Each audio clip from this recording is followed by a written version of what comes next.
எத்தனை முறை நான் தனித்து விடப்பட்டிருக்கிறேனே! எனக்கு யாரும் இல்லையே! என் குடும்பத்தார் கூட என்னை வெறுத்து விட்டார்களே! கைவிடப்பட்ட நிலையிலே நான் இருக்கிறேனே என்று நீங்கள் யோசித்திருக்கிறீர்கள் அல்லவா? எபிரேயர் 13ஆம் அதிகாரம் 5ஆம் வசனம் சொல்லுகிறது. நான் உங்களை கைவிடுவதும் இல்லை. நான் உங்களை விட்டு விலகுவதும் இல்லை. இதுதான் கர்த்தர் நமக்கு கொடுக்கிற அருமையான வாக்குத்தத்தம்.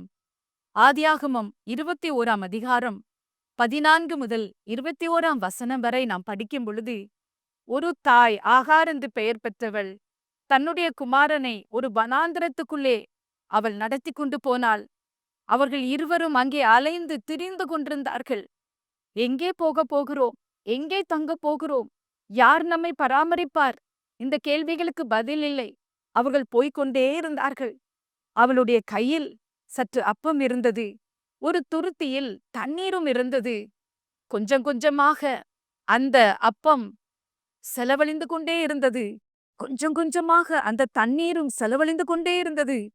ஒரு நேரம் வந்தது, எல்லாமே முடிந்து விட்டது. தண்ணீரும் இல்லை, அப்பமும் இல்லை. அந்த பிள்ளை அழ ஆரம்பித்தான். தாகத்தால், பசியால் துடிக்க ஆரம்பித்தான். இன்னும் சற்று நேரம் கழிந்தால் அந்த வனாந்திரத்தின் வெப்பத்திலே அவன் மரித்து போவது நிச்சயமான காரியமாய் தென்பட்டது.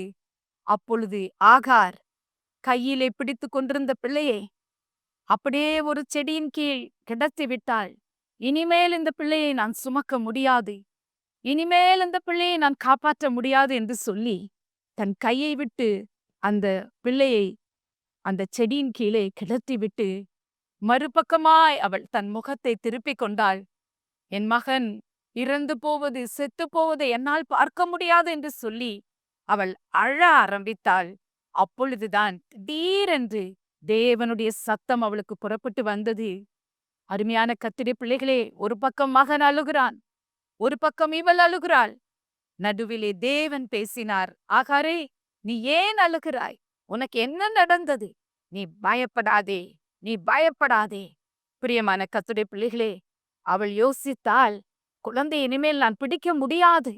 ஆனால் கர்த்தர் சொன்னார், நீ போய் அவனை உன் கையினால் பிடித்து எடுத்துக்கொள்.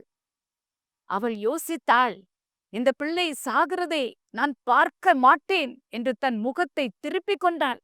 ஆனால் கர்த்தர் சொன்னார், உன் கண்ணை ஏறெடுத்துப் பார், திறந்து பார். கர்த்தர் அவள் கண்களை திறந்தார்.